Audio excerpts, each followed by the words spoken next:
So I've always been a fan of small form factor PCs. I love the size, I love the compactness, I love how much power you can get into such a small sort of form factor.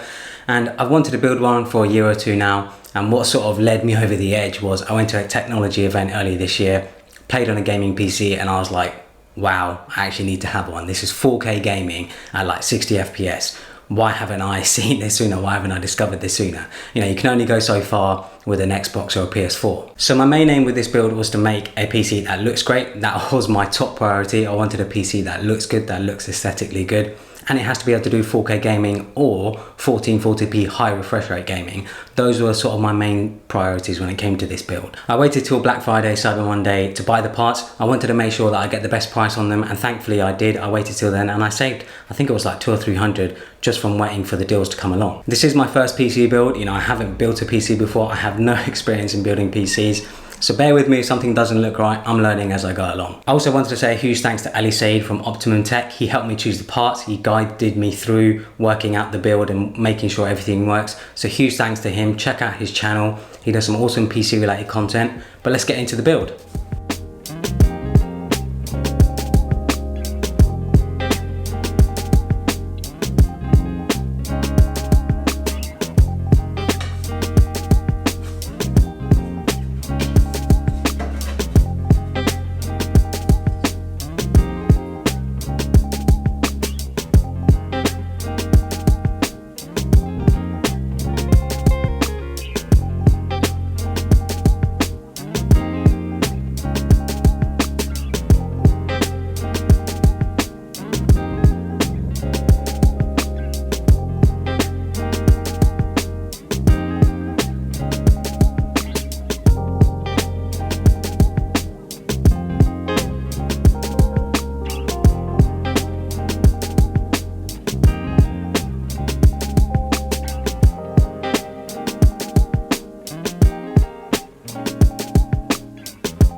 Okay, so now that my PC build is finished, here, all ready to go, all working.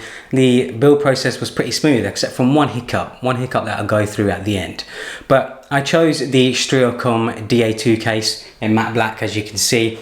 I just love that matte black finish. I love the all black finish, and it's made from aluminium, so the quality, the build quality, the materials, it's just fantastic. You know, it basically feels like a case that Apple has made. The build quality is unreal, and that's one of the main reasons why I chose it. I just love the build quality and the look of it. Building inside it was also pretty easy, pretty smooth. They have a bracket sort of system so that you can put things where you like pretty much and have the build that you want. I chose the ASUS Z390 Mini-ITX motherboard mainly because of the 2 NVMe slots, the SSD slots, and faster Wi-Fi. But now that I have gigabit internet connection at home, you know, I wanted to make sure that when I don't have the PC connected via Ethernet, I'm still going to get very strong Wi-Fi download and upload speeds. It's also a pretty nice looking motherboard, I think. It has some LEDs too, if you're into that sort of thing. Me personally, I'm not into RGB LEDs or whatever, so I've turned them off anyway. I went for the Intel Core i7-9700K CPU on Ali's recommendation. I'm not too sort of knowledgeable when it comes to CPUs and what's the best, so Ali recommended this one, so I went with it. I went for 16 gigabytes of Corsair RAM, DDR4, 3200 megahertz, and it's also a very nice slim profile, so it looks great on the motherboard. No LEDs or anything, pretty simple looking,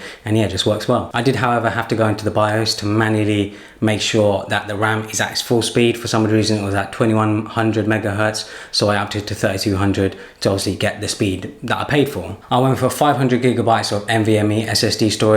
Now, I know what you're wondering, why not go for 1 terabyte or more? And mainly because I don't actually need the storage. I don't need that much space, and you know, it keeps the price down as well. I think I paid like 50 or 60 for the one that I've got, and 500 gigabytes is more than enough. You know, I'll probably only be paying 3 or 4 games at any one time anyway. So yeah, 500 gigabytes is more than enough for what I need right now. I know that down the road, if I wanted to add more, I can, because there is an extra M.2 slot on the back of the motherboard. Not having to mess with wires or anything, I can just slot the SSD right into the motherboard and it's ready to go. To cool my CPU, I went for the NZXT Kraken M22 120mm liquid cooler.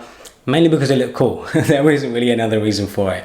I've seen some other NZXT coolers before, and I really wanted this one, so I went for it. I just love the sort of infinity display that it has, and yeah, I just like the look of it, so I went with it. For power, I went for the Corsair SF600 Platinum, and I was actually quite surprised by how small this PSU is, this power supply unit is. You know, it basically just fits in my hand. So yeah, you know, I wanted something power efficient that's more than capable enough to handle what I've got in my setup. For the graphics card, I went for the NVIDIA 2080 Super. Now, I was very close to going for the 2080 Ti, but I kind of just thought to myself, what's the point of spending the extra 400 when it's not going to be my main machine? My main machine is still going to be my iMac. That's what I'm going to be using for work.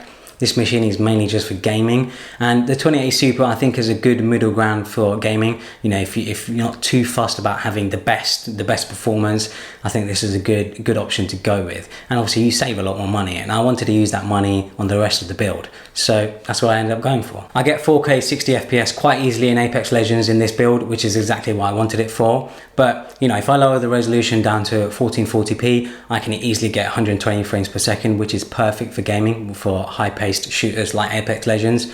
So yeah, like the 2080 Super handles it very well. When playing Red Dead Redemption 2, I get around 50 frames per second at 4K, which I think is fantastic, with all settings pretty much on ultra.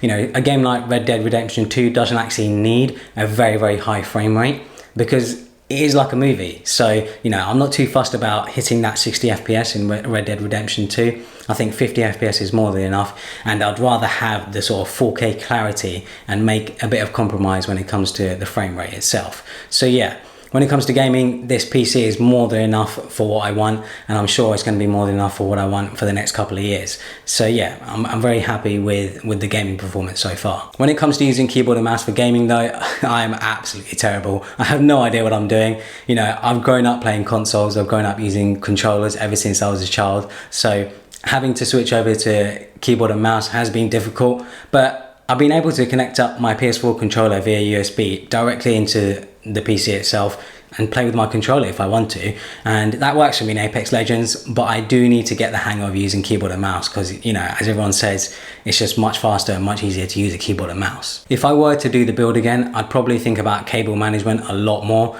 because the cable management in this thing is pretty messy. It's not the tidiest, but I kind of just thought to myself, it's going to be covered anyway, you know, you're not going to see the cables anyway, so I haven't been too fussed with making sure the cables look all good. But yeah, if I were to do it again, I think cable management would be one of the main things that I tackle. The biggest issue I actually had with this build wasn't with the build itself, it was with Windows. So installing Windows 10 on this build was an absolute pain in the butt, honestly. I have a Mac as my main computer, so I wasn't able to make a bootable USB of Windows 10 because Mac just doesn't let you do it. So I had to do some trickery. There are some tutorials online on doing it. You know, you have to use command line and do some trickery to make a bootable USB drive, a bootable USB Windows 10. I did that. I tried doing it multiple times and it just wouldn't do it. It just wouldn't work. I tried 2 different drives, the hard drives, and then I realized, you know, that it was actually the hard drive that was the problem. You know, Ali helped me out here. Ali sort of troubleshooted with me for a good couple of hours to make sure it worked. And we realized, actually, I need to get a flash drive. So I ended up having to go to the shop, get in a 16 gigabyte flash drive, USB flash drive. I did it with that and it worked pretty much straight away, and it basically just remedied my problems. However, I spent a good 6 or 7 hours trying to install Windows 10. And that was the longest part and the most annoying part of the build. So yeah, if you're looking to install Windows 10 on a new build, on a new computer, use a USB flash drive and maybe make sure you have access to a Windows computer or a Windows PC, because making that bootable USB drive will be much easier on a Windows computer. Other than that major hiccup, I'm very happy with the build. I'm very pleased with the performance. I love the minimalistic look. I love that matte black look of it. That was my main priority, making sure the PC looks good. I didn't want something that's big and flashy and loud, you know, and basically just looks like unicorn vomit. You know, I wanted something that was understated, clean, and something that I could just tuck away in a corner and you wouldn't notice it. So yeah, I'm very happy with it so far. I will have a part 2 coming, showing the desk, showing the monitor, everything else that I have and the whole setup. So make sure to be subscribed for that. Turn on notifications so you don't miss it. So yeah, hopefully you guys enjoyed this video. Follow me on Instagram and Twitter and subscribe for more.